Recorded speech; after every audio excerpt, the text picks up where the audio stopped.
Des éclats de verre, puis le silence. Un accident comme dans la vraie vie, mais c'est en fait une simulation entre un pilote professionnel et un mannequin. Cette opération de sécurité routière était destinée à de jeunes lycéens. Après les crash tests, certains restent sans voix et d'autres peinent à trouver les mots. C'est chaud parce que, surtout que c'est une fraction de seconde et ça peut nous bousiller la vie.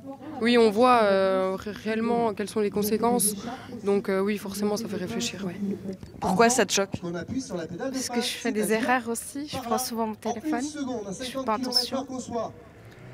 Entre les ceintures qu'on n'attache pas et les téléphones portables qu'on ne lâche pas, les règles de base passent souvent à la trappe. Pour sensibiliser, les démonstrations valent parfois mieux que les mots. Mais on se dit souvent que l'accident il arrive qu'aux autres. Et surtout quand on est jeune, on est plein de vie, on l'a tous été. Mais leur montrer ce que donne vraiment un accident de la route, plutôt que de le voir sur internet où on voit des vidéos, on voit tout un tas de choses. Là, ils le voient en réel. Et on voit que le scooter va glisser sur plus de 25 mètres, l'impact dans le pare-brise, que c'est bien la tête qui a fait ça, etc. C'est important de leur montrer et de leur expliquer qu'on ne peut pas se relever après un tel choc, quoi. Et le scénario se poursuit avec les secours qui interviennent pour soigner la victime.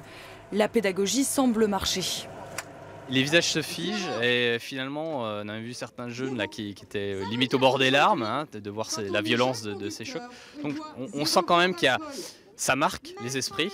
Donc ce qu'on espère derrière, c'est que là aujourd'hui ils ont été marqués, ils en gardent quelque chose. Et puis surtout derrière, ils soient en quelque sorte des ambassadeurs de la sécurité routière. Des ambassadeurs pour faire passer un message. La route tue. En 2017, dans le Doubs, 36 personnes ont perdu la vie.